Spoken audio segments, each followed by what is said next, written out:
Welcome back, y'all. Today I bring to you Wild Solero Drain, the set booster pack. Still looking for that Necropotence and still looking for Doubling Season. I may or may not have a bunch of the other cards because I skipped this one back then. Not that I skipped it. This pack, the full box or so that I bought, the set booster box that I bought, it somehow got pushed underneath my bed and I neglected it for so long. I didn't know it was there until I moved out to this new place. Yeah, for that backstory, I don't know I don't know which cards are awesome in here, but I do like all the references that has to do with fairy tales. Without further ado, let's open this bad boy up and let's see what's in here. Pew, let's see. Oh, look at that human token. Now I'll ask you guys. Let me see. Do I get them from the back? I think so. I get like 4 or 5 from the back. Okay, let's go. Da da dum. Okay, it's Red Tooth Vanguard. Rawr, look at that. That's like a cross or so. Looks like a wolf and an elf mixed together with some saber tooth type stuff. It says Elf Warrior, Red Tooth Vanguard for 1 in a green. It says Trample. Whenever an enchanted enchantment enters the battlefield under your control, you may pay 2. Colorless or whatever color you like. If you do, return Red Tooth Vanguard from your graveyard to your hand. I'm just as deadly during this day. It says, I'm just as deadly during this day. That's what it reads. See that? All right, let's see. What's over here? What's the next one? Oh, man. What, man? Oh, man. This card's busted, y'all. It's a busted up card. See, look. Evolving Wilds. That looks cool. If y'all know where that's from, shout out to Joey. Sacrifice Evolving Wilds. Search your library for a basic land card, put it onto the battlefield, tap, then shuffle. I'm telling you, it's busted. The wilds are unpredictable. Rivers change, courses. Well, I read that again. Look at that. The wilds are unpredictable. Rivers change course, trees shuffle and bend, rocks split and scurry. But mark my words, traveler, the main thing that'll change out there is you, the Sterwin Boundary Land Ranger. So remember these names, guys, because sometimes there's no cards made with those people's names yet. Eventually, Wizards of the Coast will create a card with that person on it. Okay, next one. We are looking at Root Rider Fawn. All right, yeah, it's a fawn.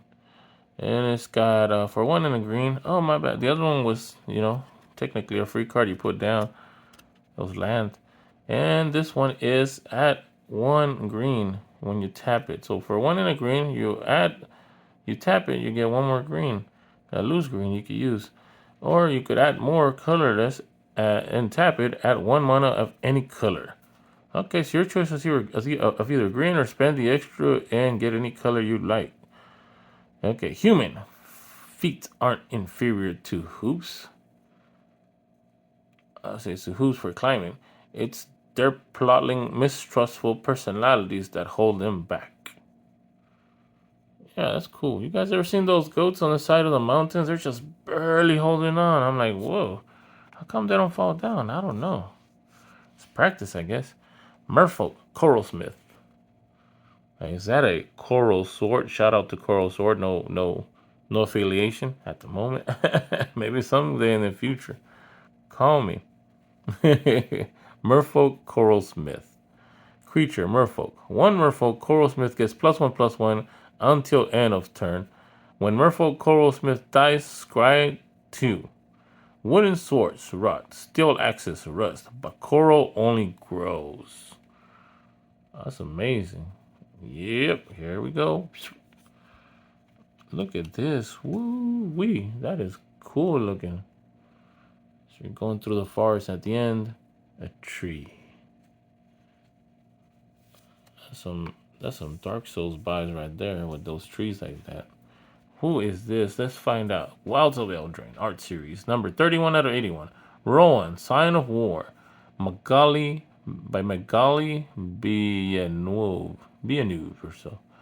Let's flip this, see what it is. Alright. Oh, that art's looking pretty cool, y'all. Is that one of the twins or so? But much more older or not? Who is that? It's Rowan, Scion of War. Huh. All right. And that's a human token. Yeah, get out of here, you one human. Let's see. And what's behind it? Ah, it's one of those discovered things. Discover the coolest cards. All right, I'll put them right here because that's a token. And look at that, nice and shining. Zzz, zzz. Spellborn Coven. So you got a fairy right there, a fairy. Fairy Warlock for a 3 and 1 black. I don't know if y'all can see that. I'll put my finger there so you guys it won't get out of focus as much. But first, let's look at that. What is going on here? It's like they're reflecting something. It's a spell scorn coven. One of it is called Take It Back. Oh, that's technically what they're doing. Instant adventure. Instant adventure. Return target spell to its owner's hand. Then exile this card. You may cast the creature later from exile. Whoa, nice. Nice. Read that one more time. Return target spell to its owner's hand, then exile this card. You may cast the creature later from exile. So that's the creature side. Creature Fairy Warlock. It reads flying. When Spellscorn Coven enters the battlefield, each opponent discards a card. Woo! I'm liking this card, y'all. I like just having a creature in there and having let my opponents get rid of some cards right off the bat. Get out of here with those cards. Ugh.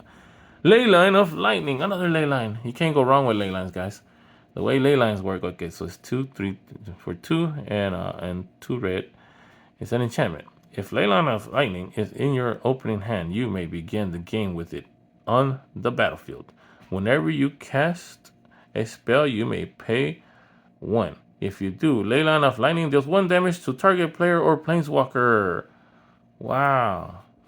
That is amazing. Oh, I like that. That's a good leyline. I like to have that leyline in my deck too. Leech or Leech Knight's Conquest. I call him Leech. Leech Knight's Conquest.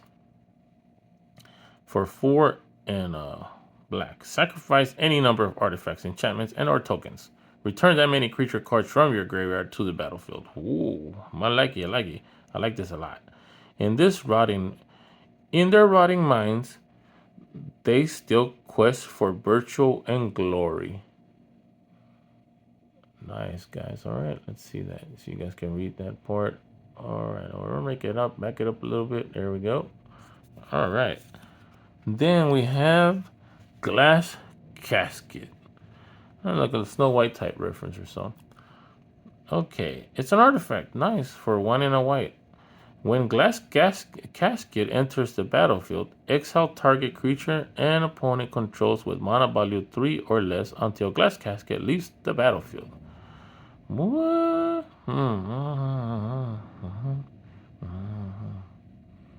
Nice. Okay.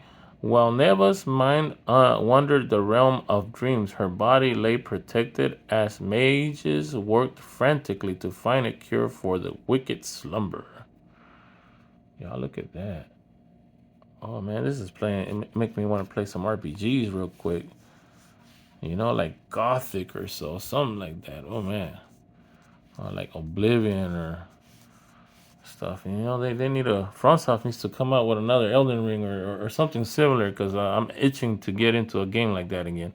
It says the princess takes flight. 2 and a white. As this saga enters and after your draw step, add a lower counter sacrifice after number 3. So each saga, the sagas each have different, different sagas. So saga 1, 2, 3, different like counters 1, 2, 3. So you take your turn, like explained up here, and every time you can put a dice, you could be like, I'm on number 1, I'm on number 2, I'm on number 3. So you read this one, exile up to 1 target creature. That's maybe in one round you do that. Target creatures you control gets +2/+2 and gains flying until end of turn. That's like let's say number 2. And then on the third time, yeah, you could use this saga. Return the exile card to the battlefield under its owner's control. Return. Okay.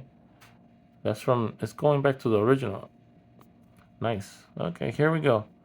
Wait a minute. Let's let you look at that. I spoke through this whole thing right here, y'all. I love me some sagas. Especially if a saga can transform into something else. Like a creature or so. This one says Dutiful Griffin. Wait, was that a rare? No, we haven't got to a rare yet, have we? Oh well. Except for, like the library cards or so. I call them library cards like they did on the that plane where we went to the school. Kind of like Hogwarts type. Dutiful Griffin, it reads. For 3 and 2 whites. And you guys can see that image. It looks cool. His creature, Griffin, flying. 2 for an extra 2 and a white. What's going on here, guys? There's too much summoning over here. Too much cards being spent. It says sacrifice 2 enchantments. Return Dutiful Griffin from your graveyard to your hand. All right, and he's a 4/4 with flying, of course. She stayed by her master's side, leaving only to hunt. She would guard him until he woke, however long it took. Yeah, and the last one is a legendary creature card. All right, let's see. This is Sir Armont the Redeemer. For 3, a green and a white. Legendary creature, human knight. Let's see what shenanigans this one does. When Sir Armont the Redeemer enters the battlefield, create a monster row token attached to another target creature you control. If you control another role on it, put that one into the graveyard. Enchanted creature gets +1/+1 and has trample. Enchanted creatures you control gets +1, get +1. Y'all see that? There's always a shenanigan with these legendary cards, man. This is awesome, though. Enchanted creatures you control get +1/+1. All right, guys, this was awesome. I love my little ley line and this Trixie instant card that, that can, return target spell to its owner's hand or so. And also, when this card comes into play, remember it'll it'll make the opponent's discard a card. I like that. I liked it a lot. And this was I like it because it was almost hinting towards the Coral Sword. Now in the future, I might bring out another one of those Final Fantasy packs, and hopefully I get the Coral Sword from there. Also, I am looking for summons and stuff like that. Y'all, I hope y'all like this video, and I hope to see you guys on the next one. Please click, share, like, and subscribe. All that good stuff. And I hope to see you guys on the next video. Bye-bye.